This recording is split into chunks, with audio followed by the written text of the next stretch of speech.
Hermanos, me disculpan, envié la grabación del devocional, pero me di cuenta que por una falla en el plug quedó muy bajito. Entonces, nuevamente les envío la grabación otra vez hecha de la meditación en esta mañana. Y ya dijimos que lo estamos haciendo en Efesios, el capítulo 1, los versos 1 al 7. Vuelvo y hago la remembranza histórica de Éfeso en vista de que la anterior grabación no se escuchó nada. Éfeso era una iglesia ubicada en las ciudades del mismo nombre a la entrada de Asia Menor. Éfeso fue un centro de evangelización en los tiempos apostólicos. De allí se fundaron las 6 iglesias restantes de las 7 que habla el Apocalipsis. En Éfeso también ejerció el ministerio apostólico pastoral el apóstol Pablo, el apóstol Juan y Timoteo. Y de pronto algunos otros de los apóstoles, pero no tenemos mucha información al respecto. En Éfeso vivió el apóstol Juan sus últimos días después de ser liberado de la prisión de Patmos, donde escribió el Apocalipsis, y se dice que allí vivió también la Virgen María y allí murió. Juan era el sobrino de la Virgen María. Ya nos metemos en el texto y lo leo nuevamente. Dice: Pablo, apóstol de Jesucristo, por la voluntad de Dios, a los santos y fieles en Cristo Jesús que están en Éfeso.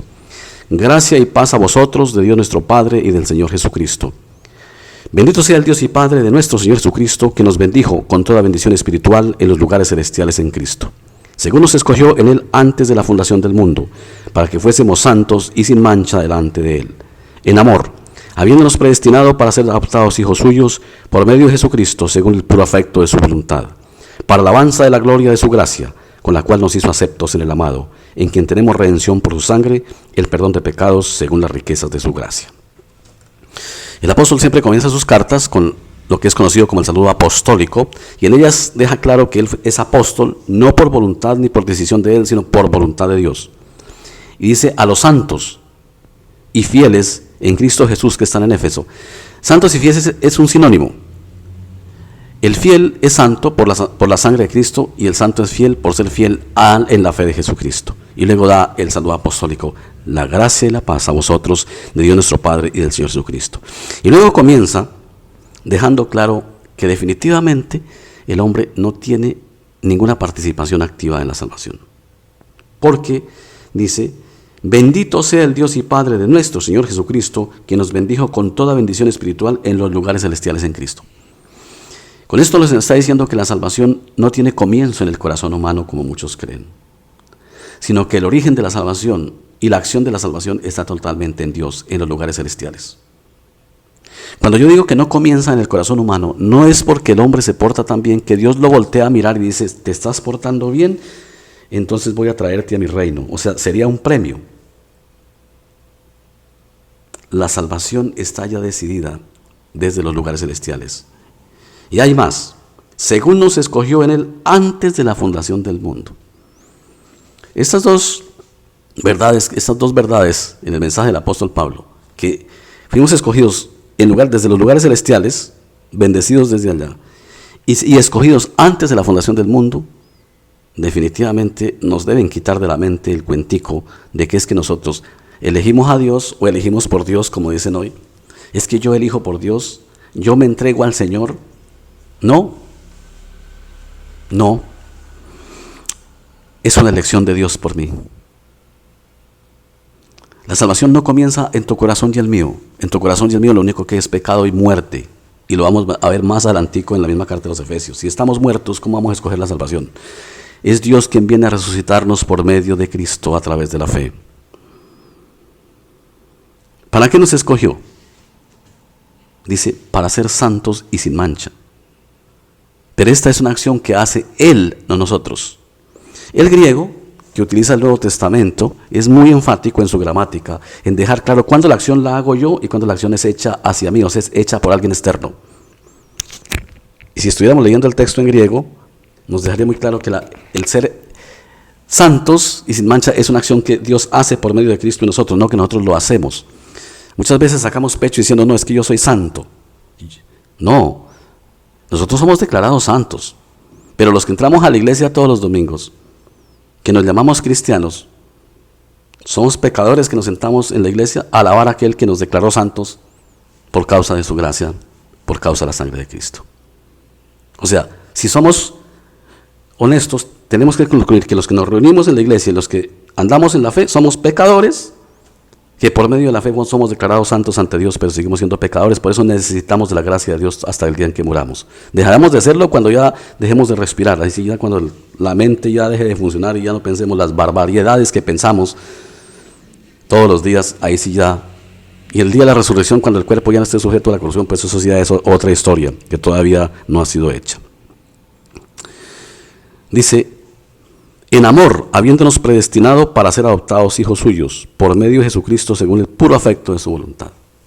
No me voy a meter aquí en el término de la predestinación, porque eso ha traído muchas controversias, y no es tan fácil, y yo diría que el ser humano no tiene respuesta sabia y perfecta a qué es la predestinación. Porque Dios se excede todo conocimiento, y hay cosas que tenemos que decir con humildad, no tenemos la respuesta. Hay especulaciones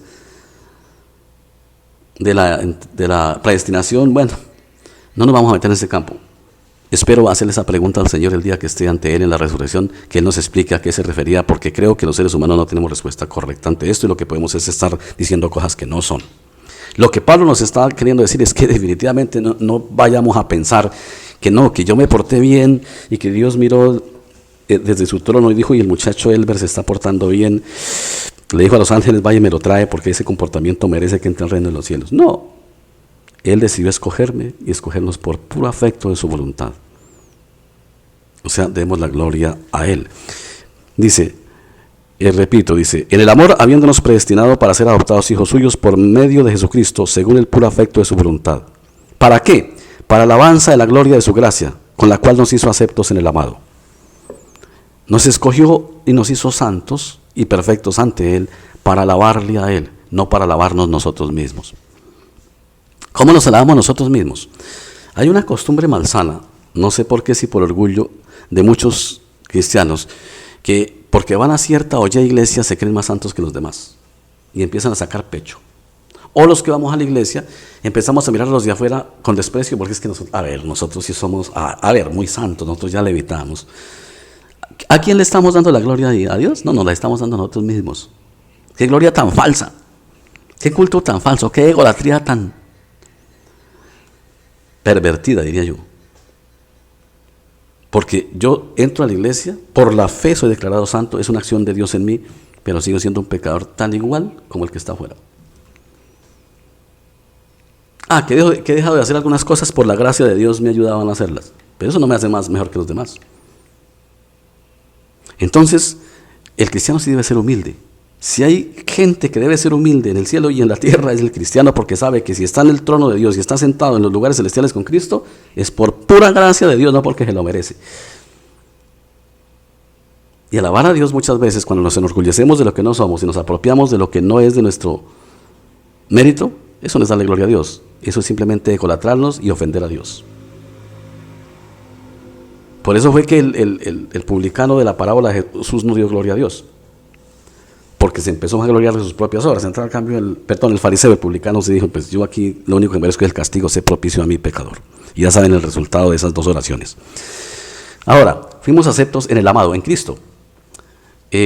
Ponía el ejemplo de que si un campesino está vendiendo manzanas a una empresa para que la comercialice, la empresa le dice: tú me echas las manzanas en este sobre, en este paquete, en esta caja que trae el logo de la empresa y todos los permisos, porque si no, el producto no se puede recibir en la empresa, no se puede comercializar. Tiene que ir dentro del paquete que la empresa indica. Pues bien, el Señor Jesús nos dice a nosotros, el Señor Dios nos dice a nosotros: para yo dejarte entrar en el reino de los cielos, tienes que venir en Cristo, con la firma de la cruz de Cristo, porque si no, tú no entras. Si vienes fuera de la caja, y perdón la comparación, no vas a entrar al reino de los cielos. De manera que nosotros al reino de los cielos no vamos al lado de Cristo, porque al lado de Cristo significa que nosotros tenemos méritos, caminamos solitos con Cristo. Al lado de Cristo vamos en Cristo, o sea, en Él, por medio de la fe. Sin Él no nos recibe. A veces se tiende a confundir predicar a Cristo como Salvador o como ejemplo de salvación.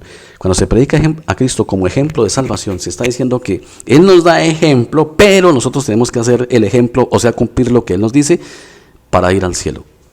Esa es la idea que da eso. En última, Él no es nuestro Salvador, es nuestro ejemplo. O sea, es el ejemplo que hay que seguir para ir al cielo. En últimas terminamos siendo salvos por obras. Es como cuando en la escuela la profesora, cuando estábamos aprendiendo a escribir, nos ponía en el primer renglón del cuaderno, nos ponía la frase que tenemos que repetir y llenar todo el cuaderno de esa frase. Eso es un ejemplo. En Cristo no es así.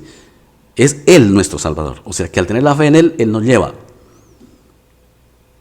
Y eso es lo que quiere decir San Pablo en el amado, en quien tenemos redención por su gracia, por su sangre, el perdón de pecados según las riquezas de su gracia. Definitivamente Pablo, no solamente aquí, sino toda la Biblia, nos dice, a ver, no sean vanagloriosos. Ustedes no pueden hacer nada por su salvación. Cristo lo hizo todo. Y cuando le damos gloria a Dios es cuando entendemos que es una acción de Dios hacia nosotros. Ahora, queremos estar felices y dichosos, pero por supuesto, darle la gloria a Dios, estar contentos. ¿Cómo siendo nosotros viles pecadores, destinados al infierno y con todo el mérito, ahora tenemos el revestimiento de santos sin mancha, cuando todavía tenemos que ser conscientes de que nuestra mente sigue pensando barbaridades, de que seguimos haciendo cosas muchas veces muy bajas? Pero por la gracia de Dios, ante Él, eso es lo que se llama la declaración forense, la que hemos venido hablando, fuimos declarados santos y sin mancha ya, desde los lugares celestiales, desde antes de la fundación del mundo. ¿Dónde estábamos antes de la fundación del mundo para que nosotros fuéramos declarados, para que hiciéramos algo para que merecer la salvación? No, es pura gracia de Dios. Es por pura misericordia, es por pura gracia, es por puro amor de Dios que somos declarados desde antes de nosotros existir, desde la fundación del universo, del mundo. Eso es lo que Pablo inicia enseñándonos en la introducción de su hermosa carta, que nos va a llenar de sorpresas. Que el Señor les bendiga en esta mañana. Amado Dios, muchísimas gracias por este día, por tu misericordia, tu amor y tu bondad. Y gracias por, Padre, siendo nosotros quienes somos, tener el privilegio de ser llamados santos de tu boca. Ser declarados santos por ti, que de tu boca diga mis santos, por la gracia, por lo que tú hiciste. Porque no cumplimos la ley, pero tú la cumpliste por nosotros, Padre. Por eso hoy podemos orar, podemos hablar contigo.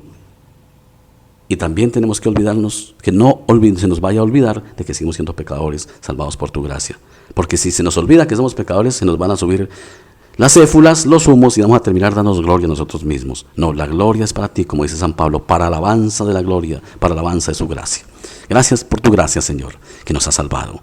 Cuídanos en este día y guárdanos del mal. Por Cristo Jesús. Amén.